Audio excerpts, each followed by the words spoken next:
I'm Ken Griffin, and I'm running for governor in the state of Texas in the year 2010. Several people have asked me why I'm running for governor, and that answer is very simple. The answer is because I'm angry, and I'm extremely angry. I'm angry at politicians who think they don't have to listen to the people. I'm angry at politicians who do absolutely nothing for you and I and our fellow Americans, and they think that's okay. I'm angry about toll roads. I'm angry about the fact that I pay so much money for gasoline and the taxes in gas, and yet I'm told by politicians that there is no money, and we have to pay and have to get tolls for toll roads. I'm sorry, I think you're lying. I'm angry at a politician that would sell Texas land to Spain so he can personally benefit.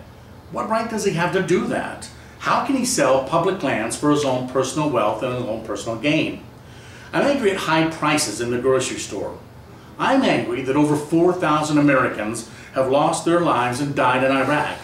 And I'm even more angry that over 1 million Iraqis have died in an unconstitutional, undeclared war. I'm angry that the greatest country in the world could not stop 2 airplanes from hitting buildings in New York and killing almost 3,000 Americans.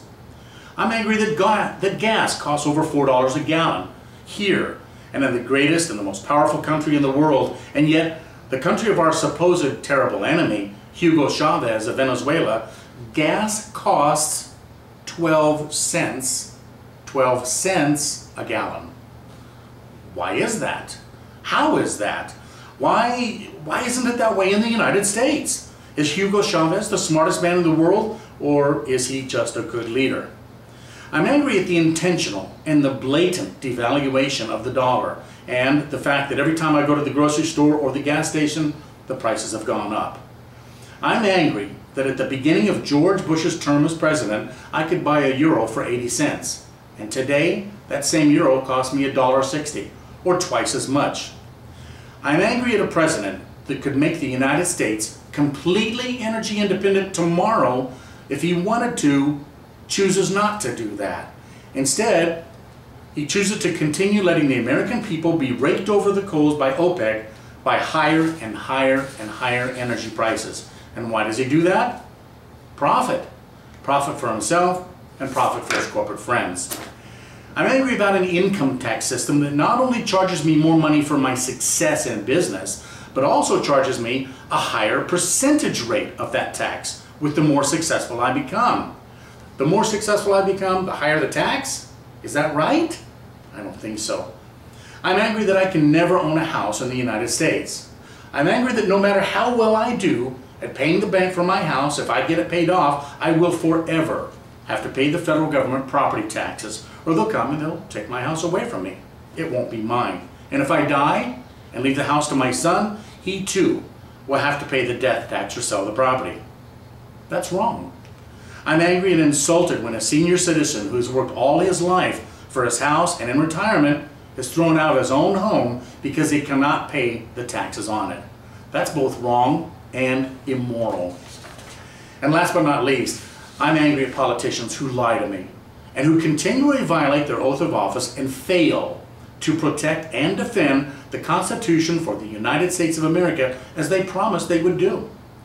Protecting our pre-existing rights under the Constitution is the main job of every politician, yet today, none of them even know what the Constitution says. I'm angry that politicians do not listen to me, or even seem to care. It seems like they really just don't even work for me. This has to change, and it has to change right now. I want justice. I want truth. I want integrity. I want a government that works for me and always has my best interest in mind at all times. And I want it now. I want it right now. That's why I'm running for governor of the state of Texas. That's what I want, and that's what I intend to get for you and me as governor. Now, let me tell you something that I'm nearly famous for. I have a saying when it comes to accomplishing a task. I profoundly believe that there are 5 solutions to any problem, no matter what that problem is. No matter what, I will deliver these things to you and make these changes that I'm discussing with you, so help me God. Now, in this brief speech, I've made references on numerous occasions to the United States. I've also made some reference to some national and international problems. Why am I doing that? The answer is this. If you will look at the 9th and the 10th Amendments to the Constitution, if you understand what these amendments say, you know that the governor of any state has more power in his state than the federal government or the president. In fact, how many times have you heard personally that we can't do something here in this state or in your state because the federal government will not allow us to do it? When you hear this, don't ever forget, the federal government cannot do anything in your state or my state unless they are given permission by the governor of that state. And at any time the governor does not like what the federal government is doing, that governor can just ask them to leave the state. The federal government has no natural jurisdiction in the states. I want you to think about this next time you hear something like George Bush or some other president is going to federalize the National Guard. I'm running for governor because I intend to change all of these things. And let me give you some really good news. I'm not waiting for day one. I've begun as governor right now. I'm currently talking to various oil company executives to see what it will take to get gasoline back down to $1.50 a gallon. I'm talking to other people to put together a team of like-minded individuals, as myself and you, to make certain that on day one of my administration, we'll be able to immediately begin making these changes I've discussed with you.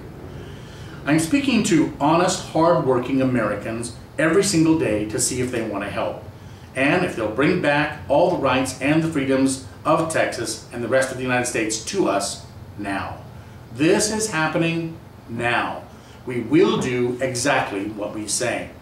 If you'll help and support me in every possible way you can, I promise you that all of these things will change. First, they'll change in Texas, and next, they'll change in your state. Here in Texas, the two leading contenders for governor will probably be Kay Bailey Hutchison and our current governor, Rick Perry. Kay Bailey Hutchison has been in the United States Senate for a long time. Can you think of one single thing she's done for you? Did she end federal taxes? Did she stop the war in Iraq? Did she support and defend the Constitution during her term of office?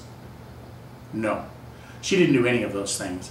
Kay Bailey Hutchison is a career politician and is not interested in what you or I want. And Rick Perry?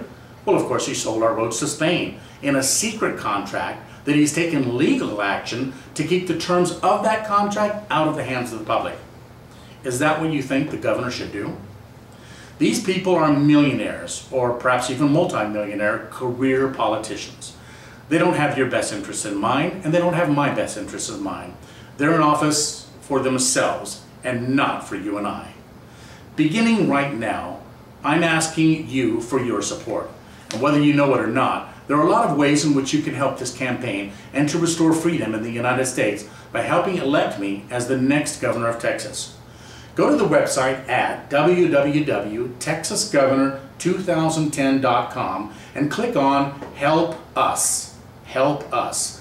This will list for you over 100 ways in which you can help and be a very important part of this campaign. Not yet. Okay. Thank you for listening, and please forward this video to everyone on your email list and tell them there are 20 other videos on YouTube which can be found by doing a search for Texas Governor 2010. Let's get everyone involved. I'm Ken Griffin. Thank you, and God bless you.